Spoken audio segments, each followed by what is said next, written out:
It's still just me.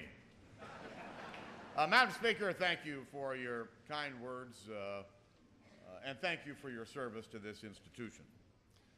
Secondly, I want to welcome all of our new members and their families on what is a very special day. All of us who've been here remember vividly that first day that we served here. And I think any of us can tell you that you'll never forget today. My own family is here as well. I think you've just met Debbie, and next to Debbie are Lindsay and Tricia, our two daughters. Welcome. We're glad that you're here.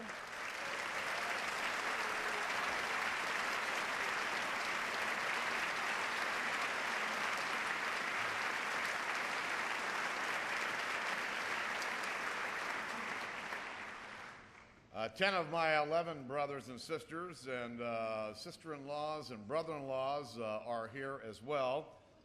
My poor brother Greg, who runs a restaurant down in Georgia, was unable to be here, but I wanted to acknowledge him. I also want to acknowledge some of my close friends that are here from the other side of the Capitol. You know, Mitch McConnell, the Senate Republican leader, is here, and two of my best buds, Richard Burr from North Carolina, Saxby Chambliss from Georgia, along with, my buddy Latham. Thank you for being here, gentlemen. I appreciate it.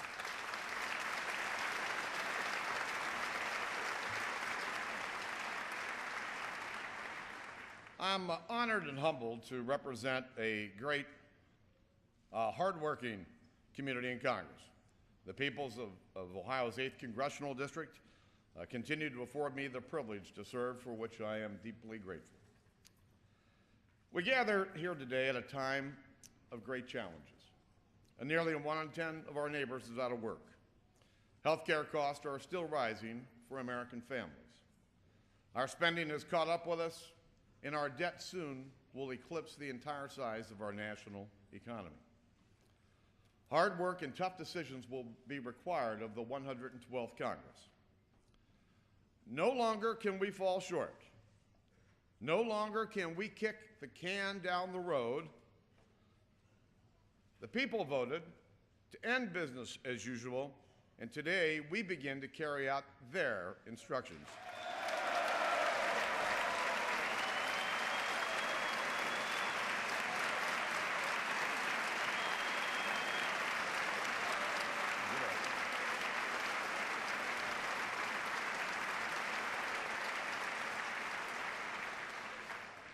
In the Catholic faith, we enter into a season of service by having ashes marked on our head. The ashes remind us that life in all of its forms is very fragile. Our time on this earth, fleeting. But as the ashes are delivered, we hear those humbling words. Remember, you are dust, and to dust you shall return. The American people have humbled us. They have refreshed our memories to just how temporary the privilege of serving is. They have reminded us that everything here is on loan from them.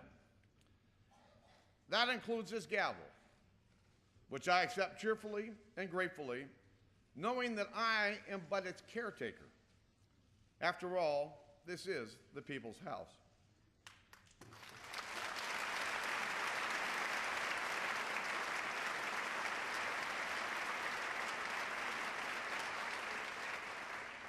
This is their Congress. It's about them, not about us. What they want is a government that's honest, accountable, and responsive to their needs. A government that respects individual liberty, honors our heritage, and bows before the public that it serves. Let's start with the rules package that the House will consider today. If passed, it will change how this institution operates, with an emphasis on real transparency, greater accountability, and a renewed focus on our Constitution. Our aim will be to give the government back to the American people. In seeking this goal, we will part with some of the rituals that have come to characterize this institution under majorities, both Republican and Democrat alike. We will dispense with the conventional wisdom that bigger bills are always better. That fast legislating is good legislating. Allowing amendments and open debate makes the legislative process less efficient than our forefathers had intended. These misconceptions have been the basis for the rituals of a modern Washington. They, in my opinion, have not been served well to the American people. Today, mindful of the lessons of the past, that we open a new chapter. Legislators and the public will have 3 days to read a bill before it comes to a vote. Legislation will be more focused, properly scrutinized, and constitutionally sound. Committees, once bloated, will be smaller with a renewed mission, including oversight. Old rules that have made it easy to increase spending will be replaced by new reforms that make it easier to cut spending. And we will start by cutting Congress's own budget.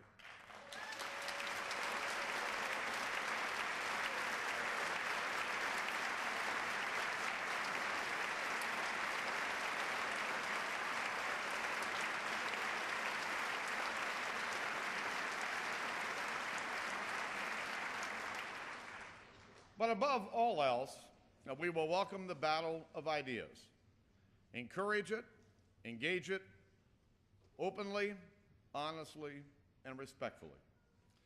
As the chamber closest to the people, the House works best when it is allowed to work its will. And I ask members of this body to join me in recognizing this common truth. And to my colleagues in the majority, my message is this. We will honor our pledge to America, built on a process of listening to the American people. We will stand firm on our constitutional principles that built our party and built the great nation.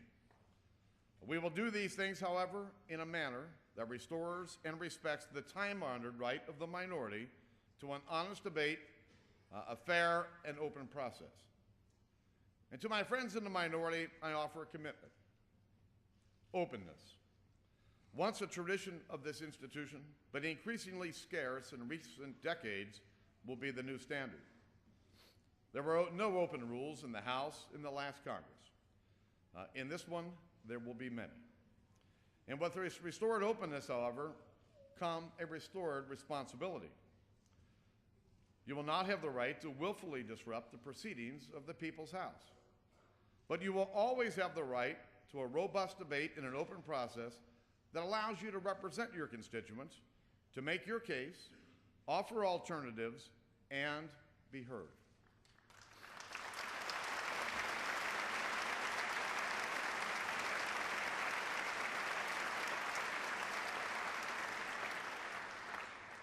In time, I believe this framework will allow the House to be a place where the people's will is done. It will also, I hope, rebuild trust amongst us and the people we serve, and in so doing, provide a guidepost for those who follow us in the service of our nation. To our new members, Democrat and Republican alike, as you take the oath today, I know that you do so mindful of this shared goal, and know that your constituents have placed much trust in you. As Speaker, I feel part of my job is to help each of you do your job well, regardless of your political party. My hope is that every new member, and indeed every member, will be comfortable with approaching me with regard to matters of the House. We will not always get it right, and we will not always agree on what is right. There's a great deal of scar tissue that's been built up on both sides of the aisle. We can't ignore that, nor should we. My belief has always been that we can disagree without being disagreeable. That's why it's critical that this institution operate in a manner that permits a free exchange of ideas and resolves our honest differences through a fair debate and vote. We may have different, sometimes very different ideas about how to go achieving the common good. It is why we serve. Let us now move forward, humble in our demeanor, steady in our principles, dedicated to proving worthy of the trust and confidence that has been placed in each of us. If we brace ourselves to do our duty and do what we say we're going to do, I don't think there's, together, anything that we can't accomplish, again, on behalf of the people we serve. More than a country, America is an idea. And it's our job to pass that posterity of blessings that have been bestowed on us to those generations that follow us. I want to wish all of you the very best. Welcome to the People's House. Welcome to the 112th Congress.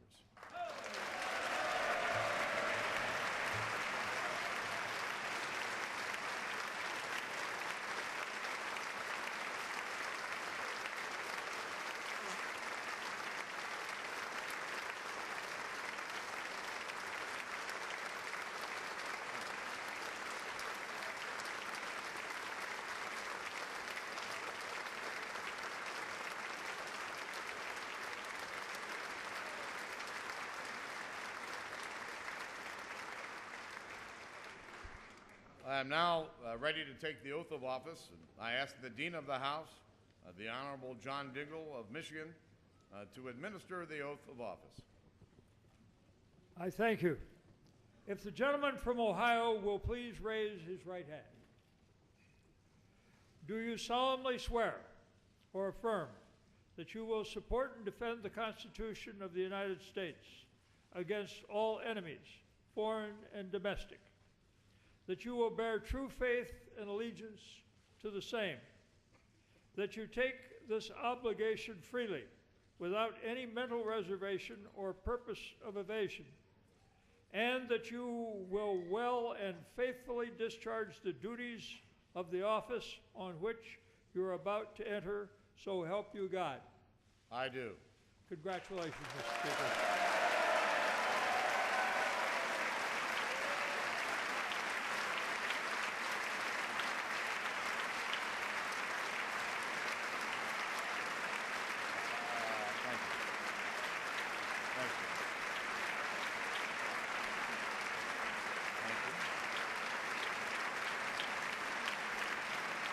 Hey.